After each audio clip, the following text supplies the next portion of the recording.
Hello, Leo, Sun Rising and Venus Signs. Kamusta kayo? Sana po'y nasa mabuti kayong kalagayan. Welcome back po sa ating channel. Kung bago po kayo dito, welcome din po kayo. And maraming salamat po for being here. I truly appreciate it. God bless you all. Pauna mensahe po ninyo, Knight of Ariel. Ayan, napakaganda. Kasi parang dami-dami ninyong mga kailangang i-accomplish, and dami ninyong naka-line up, no, na mga gagawin. So, ibig sabihin dito, marami kayong opportunities, marami kayong proyekto, yung mga ganon, ano. So, pero ano na kayo, Leo, mawais na kayo, mas wais na kayo sa ngayon, mas matalino na kayo, smarter na kayo ngayon. Kaya hindi na kayo yung nagmamabilis na gawin agad kung ano man ang mga nandiyan dyan, na hindi pinag-iisipan. Ngayon, before you take action, talaga nag-iisip kayo, pinagpaplanuhan ninyo. Kaya napakaganda na naging resulta or magiging resulta ng mga gagawin ninyo. So, what else? We have 3 of Raphael. Ayan. So, maraming rason daw para kayo ay mag-celebrate. So, this is a celebratory energy, definitely. At maraming dahilan kung bakit kayo magiging masaya. Maraming dahilan kung bakit kayo mag-celebrate. There could be accomplishments, no? There could be achievements. Maaari din na mayroon ditong announcement ng engagement, maaring dito may announcement na someone is getting married, or maybe someone has given birth, maaring gano'n, no? Baka may announcement ng yung mga parang gender reveal, yung gano'n. So, maaring may mga ganong ganap ngayon sa buhay ng iba sa inyo, Leo, at kayo ay magiging masaya sa mga bagay na yan, sa mga celebration na yan. So, maaaring kayo yung mag-host ng mga party na to, or baka kayo ay maiimbitahan at kayo ay dadalo sa mga ganong okasyon. Maaari din na meron ditong reunion, baka reunion ng magkakaibigan, ng magkakaklase, or family reunion, no? We have Page of Michael. Ayan. So, merong mga kontrata, mga agreements siguro na kailangan ninyong i-review sa ngayon, and before you sign that paper, tama na basahin ninyong maigi, no? From top to bottom, left to right, lahat ng mga nilalaman, ng kontratang yan ay kailangan ninyong basahin, kailangan ninyong reviewin, para alam ninyo kung ano yung inyong pipirmahan. Okay? Maaari din na meron ditong mga impormasyon, no? May mga impormasyon na dadating sa inyo rito, at maaaring yung mga impormasyon na yan din ang makakatulong sa inyo para makapag-desisyon kayo. Kasi maaari din na merong decision making na kailangan kayong gawin sa ngayon.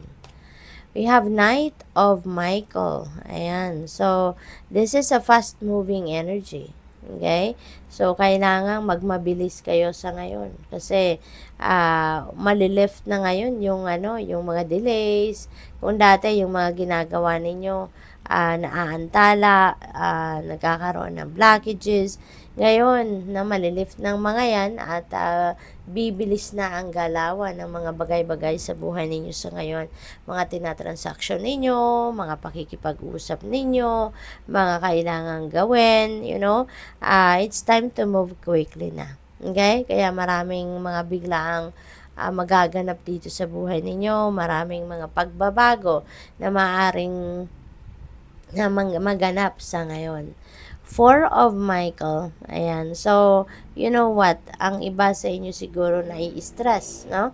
Baka meron kayong physical stress, emotional or mental stress na kaya kailangan ninyong ipagpahinga muna ang inyong katawan. Okay? Kailangan ninyo na magpahinga muna. You need to take a breather para nang sa gayon makapagpahinga kayo, makapag-meditate kayo, makapag-reflect kayo, yung gano'n, okay? Para makabawi muna kayo, no, sa stress na nararamdaman ninyo. Maaaring ang kailangan ng iba din sa inyo dito is proper or quality sleep, should I say. Quality sleep, nutritious food, yung ganon. Kasi siguro sa kabisihan ninyo, hindi na ninyo naaasikaso ng maayos yung inyong pangangatawan. Ano? Kahit pagkain, hindi na siguro kayo nakakapagluto. Kaya panay fast food na lang, yung ganon. Okay? So, pahinga muna.